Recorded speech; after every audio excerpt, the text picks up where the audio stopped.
بسم اللہ الرحمن الرحیم۔ السلام علیکم۔ وظیفے کی اجازت کے لیے کمنٹس میں اپنا نام لکھ دیں، اور اگر آپ ہمارے چینل پر نہیں ہوئے تو ہمارے چینل کو ضرور سبسکرائب کر دیجیے گا۔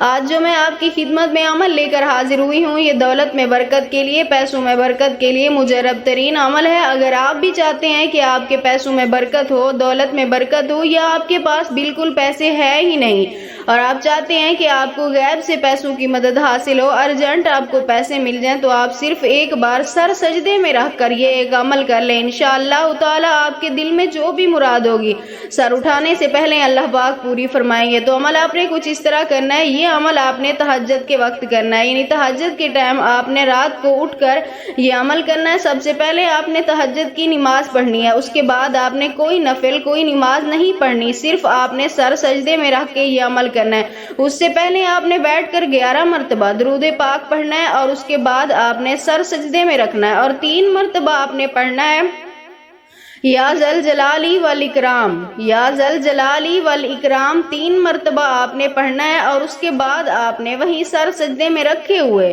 جتنا آپ کو چاہیے، پیسہ چاہیے، دولت چاہیے، آپ نے وہیں اللہ تعالیٰ سے اتنی ہی دولت مانگنی ہے۔ اس کے بعد آپ نے سر سجدے سے اٹھانا ہے اور پھر 11 مرتبہ درود پاک بیٹھ کر پڑھنا ہے۔ اس کے بعد آپ نے ہاتھ اٹھانے ہیں اللہ تعالیٰ کی بارگاہ میں دعا کے لیے، اپنے مقصد کے لیے اللہ تعالیٰ سے رو کر آپ نے دعا کرنی ہے۔ تہجد کا وہ وقت ہوتا ہے جب اللہ پاک ہر ایک انسان کی پکار سنتا ہے۔ ویسے تو میرا رب ہر کسی کی پکار سنتا ہے، لیکن وہ خاص گھڑیاں ہوتی ہیں، خاص لمحے ہوتے ہیں۔ آپ بھی اس وقت دعا کریں۔ انشاءاللہ تعالی میری دعا ہے آپ نے جو بھی چیز مانگی ہوگی اللہ پاک آپ کو ضرور عطا فرمائیں گے۔